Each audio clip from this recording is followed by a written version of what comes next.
धनतेरस के दिन जरूर खरीदें ये 13 चीजें। चुंबक की तरह खिंचेगा पैसा और आएगी आपके घर में धन समृद्धि। तो आइए जानते हैं वो क्या चीजें हैं जो धनतेरस के दिन खरीदनी चाहिए।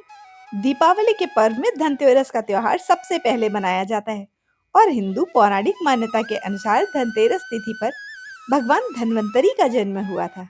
भगवान धन्वंतरी को आयुर्वेद और अच्छी सेहत वाला देवता माना जाता है और दिवाली के दिन धन्वंतरी भगवान की पूजा करके जीवन में सुख समृद्धि ऐश्वर्य और अच्छी सेहत का आशीर्वाद प्राप्त होता है। इस दिन खरीदारी करना अति शुभ माना जाता है।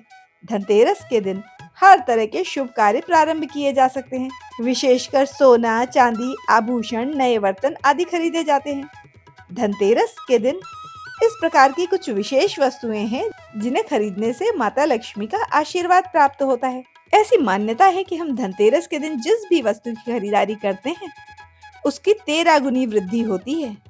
धनतेरस के दिन वो कौन सी चीजें हैं जो हमें खरीदनी चाहिए, आइए जानते हैं। आज मैं आपको इस वीडियो के माध्यम से बताऊंगी। यदि आप इस वीडियो में बताई गई 13 वस्तुएं ना खरीद पाए तो अपनी सामर्थ्य अनुसार कोई भी 1 या 2 वस्तु अपने घर ला सकते हैं और माता लक्ष्मी, देवता कुबेर और भगवान धन्वंतरी की पूजा करके अपने घर में सुख समृद्धि और धन धान्य का आशीर्वाद प्राप्त कर सकते हैं। धनतेरस के दिन जो लोग सोना चांदी के बने हुए आभूषण या सोना चांदी आदि ना खरीद पाए उन्हें भी उस दिन ये कुछ वस्तुएं अवश्य खरीदनी चाहिए, जिसमें से पहली वस्तु है झाड़ू।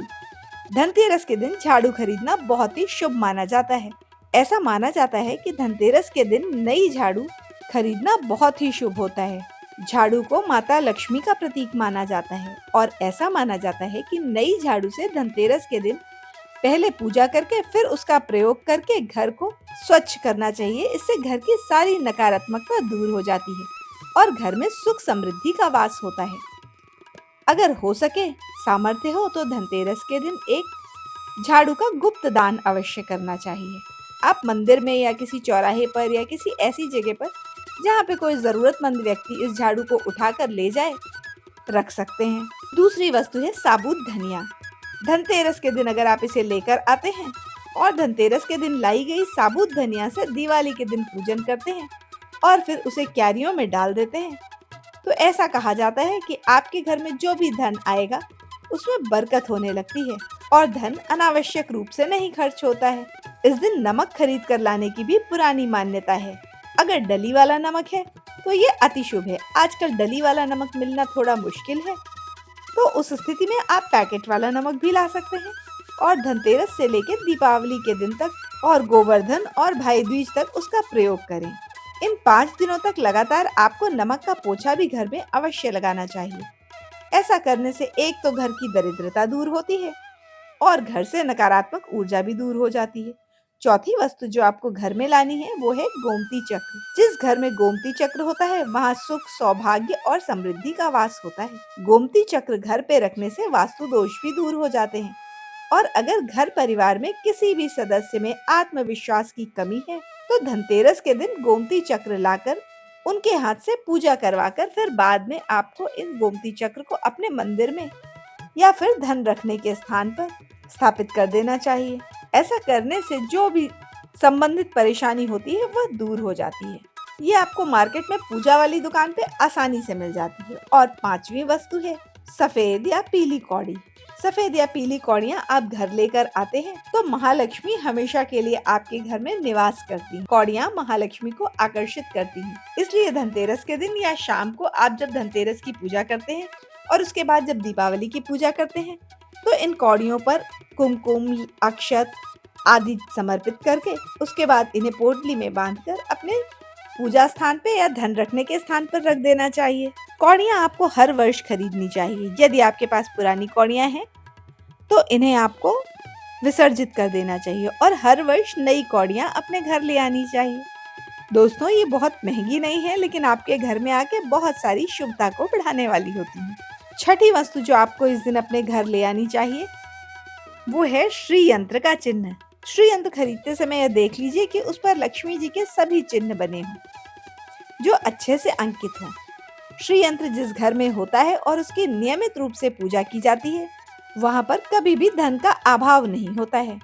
श्री यंत्र की उत्पत्ति को लेकर एक पुरानी कहानी है, जिसके अनुसार एक बार महालक्ष्मी जी अप्रसन्न होकर पृथ्वी से बैकुंठ लोक चली गईं। माता के रुष्ट हो जाने से धरती में बहुत सारी परेशानियां बढ़ गईं। ब्राह्मण और महाजन बिन लक्ष्मी के हो गए। ब्राह्मणों में श्रेष्ठ वशिष्ठ मुनि ने निश्चय किया कि मैं लक्ष्मी जी को प्रसन्न करके पृथ्वी पर वापस ले आऊंगा। जब मुनि वशिष्ठ बैकुंठ में जाकर माता लक्ष्मी जी से मिले कि माता लक्ष्मी तो अप्रसन्न है और वो किसी भी स्थिति में पृथ्वी आने पर तैयार नहीं है, तब वशिष्ठ जी ने वहीं पर बैठकर भगवान विष्णु की आराधना शुरू कर दी। भगवान नारायण ने प्रसन्न होकर मुनि वशिष्ठ को अपने दर्शन दिए।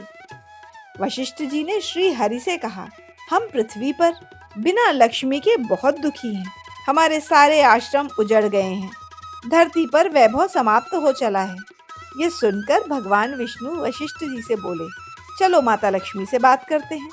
वे वशिष्ठ मुनि को लेकर माता लक्ष्मी के पास गए और उन्हें मनाने का प्रयास करने लगे, लेकिन महालक्ष्मी जी नहीं मानी। उन्होंने कहा, मैं किसी भी स्थिति पर पृथ्वी पर वापस नहीं जाना चाहती हूँ।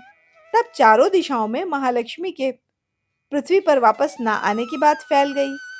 गुरु बृहस्पति के निर्देशों पर श्री हरि ने धातु का एक श्रीयंत्र का निर्माण किया और उसे सिद्ध मंत्रों द्वारा प्राण प्रतिष्ठित किया और दीपावली के 2 दिन पूर्व धन त्रयोदशी को श्री लक्ष्मी यंत्र को स्थापित करके विधि विधान के अनुसार उसका पुनः पूजन किया। पूजन समाप्त होते ही माता लक्ष्मी जी को वहां आना पड़ा और वे बोली, मैं किसी भी स्थिति में यहाँ आने के लिए तैयार नहीं थी। यह मेरा प्रण है, परंतु बृहस्पति जी की युक्ति से मुझे आना ही पड़ा है। श्री यंत्र मेरा आधार है और इसी में मेरी आत्मा है। यही कारण है कि धनतेरस के दिन श्री यंत्र खरीदना चाहिए और अपने घर में स्थापित करना चाहिए। 7वीं वस्तु है 7 मुखी रुद्राक्ष की माला या फिर 7 मुखी रुद्राक्ष। अगर आप धनतेरस के दिन 7 मुखी रुद्राक्ष को घर पे ले आते हैं या फिर उसकी विधि विधान से पूजा करते हैं और भगवान शिव की पूजा आप इस रुद्राक्ष से करते हैं और मंत्रों का जाप करते हैं, तो आपके घर में कभी परेशानी नहीं आती है।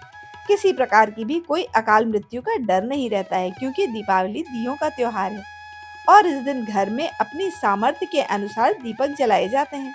और अगर आप चाहते हैं कि आपके घर में साक्षात लक्ष्मी माता निवास करें और पूरे वर्ष आपके घर में धन की कोई कमी ना हो, आपके ऊपर कर्ज की नौबत ना आए, तो ऐसी स्थिति में धनतेरस की शाम को आप 13 दीपक घर के अंदर और 13 दीपक घर के बाहर जलाएं। ऐसा करने से महालक्ष्मी का आशीर्वाद प्राप्त होता है। और धनतेरस के दिन जो 8वीं वस्तु आपको खरीदनी है वह है मिट्टी का दीपक।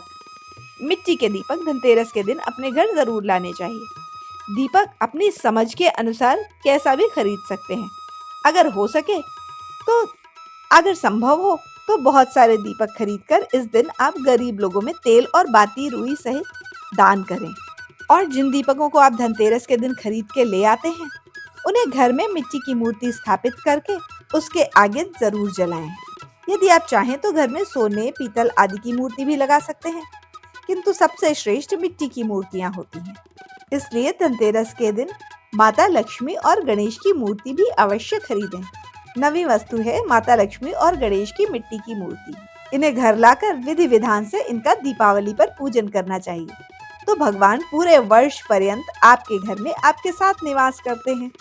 माता लक्ष्मी जी की जो मूर्ति खरीदे वो खरीदते समय ये जरूर देखें कि दोनों मूर्तियां अलग अलग हों और भगवान गणेश जी और लक्ष्मी जी की जो मूर्ति लें वो बैठी हुई मुद्रा में हो। खड़ी हुई मूर्तियां उग्र और चंचल स्वभाव की मानी जाती हैं और ऐसा माना जाता है कि वो कभी भी आपके घर से जा सकते हैं, लेकिन अगर बैठी हुई मूर्तियां हैं तो वो स्थिर लक्ष्मी का भाव देती हैं और घर में हम स्थिर मूर्ति की ही कामना करते हैं।